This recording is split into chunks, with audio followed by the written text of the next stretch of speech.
तो स्वागत है आपके अपने YouTube channel talent zone official में। जैसा कि पिछले वीडियो में हम लोग पढ़ा था रेशियो का क्लास 1, जिसमें 3 टर्म के लिए हम क्वेश्चन को देखे थे। आज मैं 4 टर्म के लिए क्वेश्चन को बता रहा हूँ, उसको थोड़ा सा ध्यान से देखा जाए। आप लोग 4 टर्म के लिए करना क्या है कि अगर आपके पास दो दो टर्म का रेशियो आपको दिया हो, ए रेशियो बी दिया हुआ है 2:3, बी रेशियो 3 1:4 दिया हुआ है, सी रेशियो डी 5:1 दिया हुआ है, और आपसे पूछा जाए A ratio B ratio C ratio और डी रेशियो, चारों का वैल्यू एक साथ पूछ रहा है। तो देखिए 2 मेथड है इसको भी बनाने का। एक मेथड वही कब्जा करने वाला मेथड, जिसको बिहारी मेथड का नाम हम लोग दिए थे पिछली क्लास में। दूसरा मेथड सीखिए, और पहले तो आप फर्स्ट मेथड से क्वेश्चन को सॉल्व करना सिखाते हैं। ध्यान से देखिए, A ratio B ratio C ratio D निकालना है। पहले ए रेशियो बी का वैल्यू लिखेंगे 2:3। फिर देखिए उसके बाद आप लिखेंगे बी रेशियो सी का वैल्यू, बी रेशियो सी का वैल्यू बी और सी के जगह पे लिखेंगे 1:4। फिर अगला है तीसरा नंबर, सी रेशियो डी का वैल्यू लिखेंगे 5:1। अब देखा जाए यहाँ पे कितना है, 3 है, तो बगल में भी 3 होगा और उसके बगल में भी 3 होगा। ये हो गया क्या, तो ये हो गया कब्जा। क्या हो गया, कब्जा हो गया। अगला देखिएगा ध्यान से, अगला करना क्या है।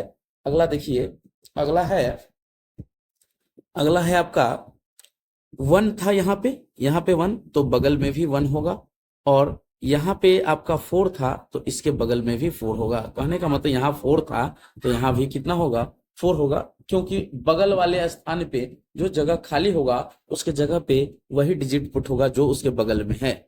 अगला देखिए, अगला बगल में 5 है तो इसके बगल में भी 5 होगा और इसके बगल में भी 5 होगा, यानी कि बगल में जितना जगह खाली होगा वह बगल वाले का ही हिस्सा होगा जो पहले से वैल्यू उसका पता है। अब कुछ नहीं करना है, इस तीनों को गुना कर देना है, चारों को गुना कर देना है, सॉरी चारों को गुना कीजिएगा जी। 5 1 और 2 10 हो गए, 5 1 और 3 15 हो गए, 4 3 जा 12, 12 5 जा 60 हो गया, और 4 3 जा 12 हो गया। ये कौन सा मेथड है, method number 1 Bihari method, Bihari method है। अगला मेथड देखिए, अगला मेथड भी उसी तरह का है, सेम चीज निकालना है। उसी क्वेश्चन को दूसरे मेथड से सीखते हैं। दूसरा मेथड है कि ए रेशियो बी को हम लिखेंगे 2:3, बी रेशियो 3 को लिखेंगे 1:4, सी रेशियो डी को 5:1 लिखेंगे, क्योंकि ये पहलू हमको पहले से गिवन है, और गिवन है तो लिख दिए। अब क्या करना है कि ए वाले को, ए बी और सी डी चारों का रेशियो एक साथ निकालना है। तो सबसे पहले अंत और फर्स्ट वाले का निकालेंगे। फर्स्ट वाला है सबको सामने वाला, जिसके ऊपर जो जो है उसको मल्टीप्लाई करके लिख देना है। 2 5 और 1 को मल्टीप्लाई करना है, 3 4 और 1 को मल्टीप्लाई करना है, ठीक है। बी का निकालने के लिए क्या करना है, बी का निकालने के लिए आपको सबसे पहले करना है ऊपर वाला एक टर्म को छोड़कर बाकी को गुना करना है, यानी कि 5 1, और इसको अपना लोग ऊपर वाला नहीं पसंद है, इसको पड़ोसी पसंद है। तो पड़ोसी के लिए आपको क्या करना होगा, 5 1 जा 5 और 5 3 जा 15 मल्टीप्लाई करके लिख दिए।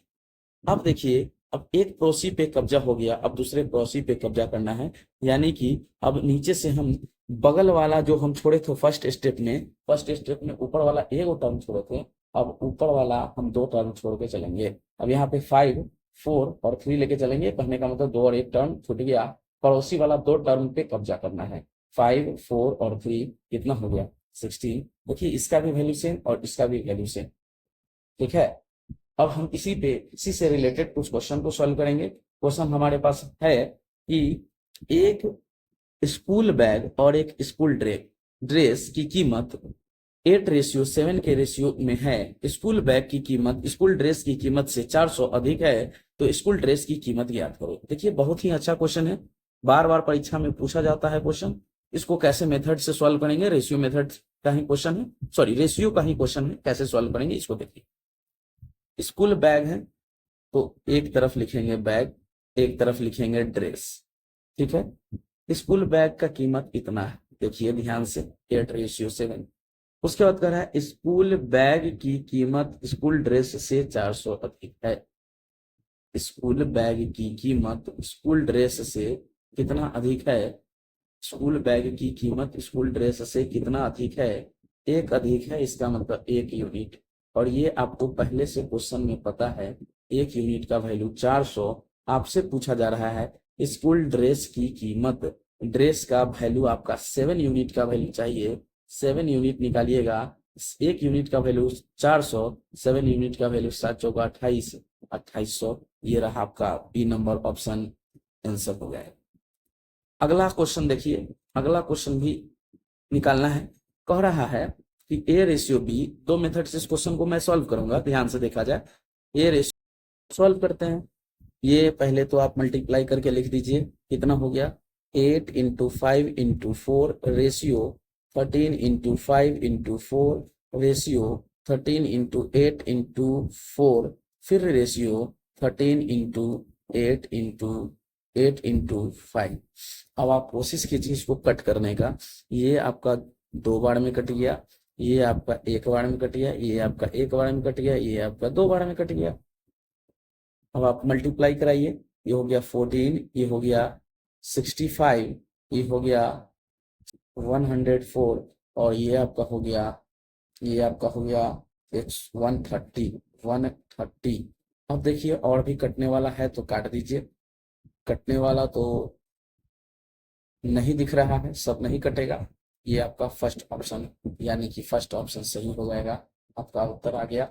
अगला का सेकंड मेथड क्या है, 854, 854, इसका मतलब कैसे होगा, सबसे पहले इन तीनों को मल्टीप्लाई करें, 8 इंटू 5 इंटू 4 रेशियो, इस ऊपर वाले को एक टर्म को छोड़ना है, और यह एक टर्म किसके साथ गुना हो जाएगा, इसके बगल वाले से, यानी कि 4 इंटू 5 इंटू 13 अगला हो जाएगा। अब एक टर्म छूटा है, अब 2 टर्म छूटेगा, 4 इंटू, अब बगल वाला 2 टर्म हो जाएगा 8 इंटू 13, और लास्ट वाले में इन तीनों को मल्टीप्लाई करना होता है 13 इंटू 8 इंटू 5।